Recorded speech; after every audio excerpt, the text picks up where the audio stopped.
রুমালি রুটি তো অনেক খেয়েছেন, রুমালি পরোটা একবার এইভাবে বানিয়ে খেয়ে দেখুন, দারুণ লাগবে।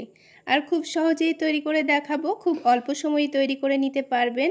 একেবারে কাগজের মতো পাতলা তৈরি হবে। আর এই রুমালি পরোটার সঙ্গে খাওয়ার জন্য ডিম আর মসুর ডালের একটা তরকারি বানিয়ে দেখাবো, যেটা খেতে অসম্ভব টেস্টি হবে। আসসালামু আলাইকুম বন্ধুরা, কিচেন বাঙালিয়ানা চ্যানেলে আপনাদের সবাইকে স্বাগত জানাই। সকালের নাস্তার জন্য কিংবা রাতের ডিনারে আপনারা ঝটপট শুধুমাত্র ডিম আর মসুর ডাল দিয়ে এইভাবে পাতলা পাতলা রুমালি পরোটা বানিয়ে খেয়ে দেখবেন, খেতে ভীষণই মজাদার হয়। তো এই পরোটাগুলো তৈরি করে নেওয়ার জন্য একটা মিক্সিং বোলের মধ্যে 1 কাপ পরিমাণ গরম পানি নিয়ে নিচ্ছি। এখানে পরোটাগুলো তৈরি করার জন্য অবশ্যই গরম পানি নেবেন, তাহলে পরোটাগুলো অনেকটাই সফট এবং নরম হবে। এবার এই গরম পানির মধ্যে সামান্য লবণ আর চিনি দিয়ে দিয়েছি, তার সাথে 2 টেবিল চামচ মতো সয়াবিন তেল দিয়ে ভালোভাবে মিশিয়ে নিতে হবে। তো চিনিটা গলে যাওয়া পর্যন্ত ভালোভাবে মিশিয়ে নিয়েছি। তারপর এখানে আমি 2 কাপ ময়দা নিয়ে নেব। তো প্রথমে আমি 1.5 কাপ ময়দা দিয়ে দিচ্ছি, তারপরে আবারও লাগলে দিয়ে দেব। তো এবার আমি সব কিছুকে একসঙ্গে ভালোভাবে মেখে নেব। আর এই ডোটা একটু নরম করেই মেখে নিতে হবে। তো প্রথমে আমি 1.5 কাপ ময়দা দিয়ে দিয়েছিলাম, পরে 1/2 কাপ ময়দা অল্প অল্প করে দিয়ে দিচ্ছি। তো এই ডোটাকে একটু নরম করে আমি মথে নিচ্ছি, এতে করে পরোটাগুলো অনেকটাই নরম তুলতুলে হবে। তো দেখুন, ডোটা খুব ভালোভাবে মথে একেবারে সফট করে নিয়েছি। তো এইভাবে ডোটাকে একটু ভালোভাবে মথে সফট করে তৈরি করে নিতে হবে। এবার এই ডোটা থেকে আমি ছোট ছোট করে কয়েকটা লেচি কেটে নিচ্ছি। এই লেচিগুলো একটু ছোট সাইজের করেই কেটে নেবেন, কারণ এই রুটিগুলো কিন্তু অনেকটাই পাতলা করে বেলে নিতে হয়, তাই কিন্তু অনেকটাই বড় হয়ে যাবে। তো এখানে আমি ছোট সাইজের করে লেচিগুলো কেটে নিয়েছি। এবার এখানে রুটিটাকে একটু পাতলা করে বেলে নেব। তো আমি একটু ময়দা ছড়িয়ে দিয়ে রুটিটাকে বেলে নিচ্ছি। তো দেখুন, আমি কিন্তু অনেকটা বড় করে আর পাতলা করে রুটিটা বেলে নিয়েছি। এবার এই রুটির ওপরে আমি 1 টেবিল চামচ পরিমাণ সয়াবিন তেল দিয়ে দিলাম। তেলটাকে একটু ভালোভাবে রুটির চারিদিকে মাখিয়ে নিতে হবে। তারপর ওপর থেকে একটু শুকনো ময়দা ছড়িয়ে দিতে হবে। তো এইভাবে একটু তেল আর ময়দা দিলে কিন্তু এর মধ্যে খুব সুন্দর একটা লেয়ার থাকবে পাতলা। তো পরোটাটা যখন বানিয়ে ছিঁড়বেন তখন দেখবেন পরোটার মধ্যে কিন্তু খুব সুন্দর একটা পাতলা লেয়ার বোঝা যাচ্ছে। তো আবারও আমি ওপর থেকে সামান্য তেল মাখিয়ে নিয়েছি, আবারও একটু শুকনো ময়দা ছড়িয়ে দেব। এবারে নিচে থেকে একটা ভাঁজ দিয়ে নিতে হবে, তারপর এর উপরে আরও একটা ভাঁজ দিয়ে নেব। তো পরোটাগুলো তৈরি করার জন্য এইভাবে আমাদের লেচিগুলো তৈরি করে রেখে দিতে হবে। তো আমি সবগুলো লেচি একইভাবে তৈরি করে রেখে দেব। তো এইভাবে আমি সবগুলো লেচি তৈরি করে রেখে দিচ্ছি। এবার যখন পরোটাগুলো ভাজবো তখন একটা একটা করে বেলে নিয়ে ভেজে নেব। তো এই পরোটাগুলোর সঙ্গে খাওয়ার জন্য আমি এখানে মসুর ডাল নিয়েছি আর 2টো ডিম নিয়েছি। তো মসুর ডালটাকে আমি আগে থেকে ভালোভাবে সেদ্ধ করে নিয়েছি। তো এবার এই মসুর ডাল আর ডিম রান্নাটা আমাদের খুব অল্প সময়ের মধ্যেই হয়ে যাবে। তো তার জন্য এখানে কড়াইয়ের মধ্যে আমি 3 টেবিল চামচ পরিমাণ সয়াবিন তেল দিয়ে দিয়েছি। তেলটা হালকা গরম করে নিয়ে 1/2 টেবিল চামচ পরিমাণ গোটা জিরা দিয়েছি আর 1 টেবিল চামচ পরিমাণ রসুন কুচি দিয়ে দিয়েছি আর একটা শুকনো মরিচ দিয়েছি। এবার এইগুলোকে একটু নাড়াচাড়া করে হালকা লালচে করে ভেজে নেব। তো হালকা লালচে করে ভাজা হয়ে গেলে এবার এখানে দিয়ে দেব পেঁয়াজ কুচি। পেঁয়াজের পরিমাণটা একটু বেশি করে নেওয়ার চেষ্টা করবেন, তাহলে খেতে ভীষণ ভালো লাগবে। তো পেঁয়াজটাকেও হালকা নাড়াচাড়া করে লালচে করে ভেজে নিয়েছি। এবার এখানে ঝালের জন্য একটু বেশি করে কাঁচামরিচ কুচি করে দিয়ে দিচ্ছি। আপনারা ঝালের পরিমাণটা আপনাদের পছন্দ মতো দিয়ে দেবেন।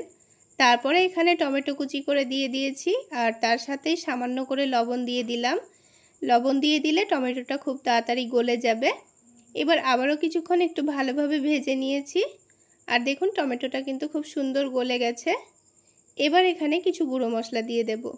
তো প্রথমেই ভাজা জিরা গুঁড়ো দিয়েছি, তারপরে অল্প করে একটু ধনে গুঁড়ো দিয়েছি, সামান্য পরিমাণ হলুদের গুঁড়ো দিয়েছি আর সামান্য পরিমাণ কাশ্মীরি রেড চিলি পাউডার দিয়ে দিয়েছি। এখানে কাশ্মীরি রেড চিলি পাউডারটা একটু করে দিলে রান্নার কালারটাও খুব সুন্দর আসবে, আবার খেতেও ভীষণ ভালো লাগবে। সব কিছু একসঙ্গে একটু নাড়াচাড়া করে মিশিয়ে নিয়েছি। আর গুঁড়ো মশলাগুলো যখন দেবেন তখন গ্যাসের ফ্লেমটা অবশ্যই লোতে রেখে দিবেন, তাহলে মশলাগুলো কিন্তু পুড়ে যাবে না।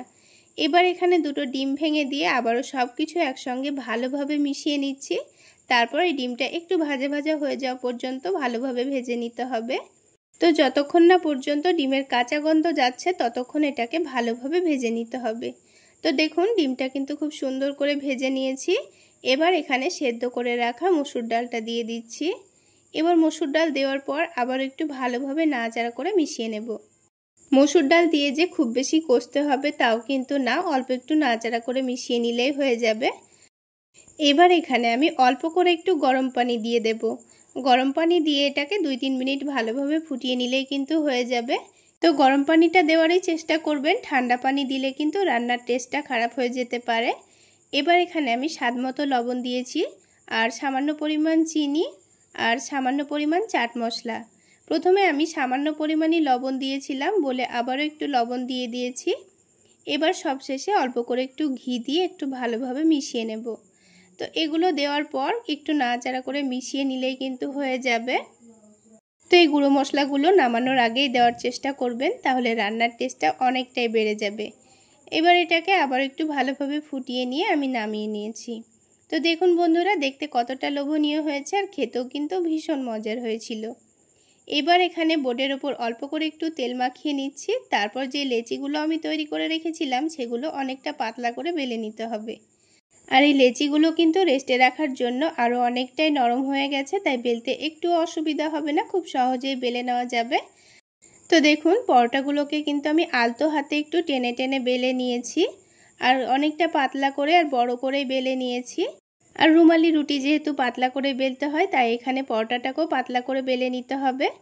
তো যেহেতু পরোটাটা বড় আর প্যানটা একটু ছোট সাইজের, সেই জন্য ভাজতে একটু অসুবিধা হয়ে যাচ্ছে, তবে আপনারা বড় দেখে প্যান নিয়ে নেবেন বা তাওয়াতে ভেজে নেবেন। তো পরোটাটা প্যানের মধ্যে দেওয়ার সময় কিন্তু প্যানটা হালকা গরম করে দিতে হবে, তা না হলে কিন্তু নিচে থেকে পুড়ে যেতে পারে। তো একদিকটা সুন্দরভাবে কালার চলে আসলে আমি পরোটাটাকে এবার উল্টে দেব। তারপর এখানে অল্প করে একটু তেল দিয়ে দেব। তো এবার আমি পরোটাটা উল্টে দিয়েছি, আর দেখুন পরোটার নিচের দিকে কি সুন্দর একটা কালার এসছে।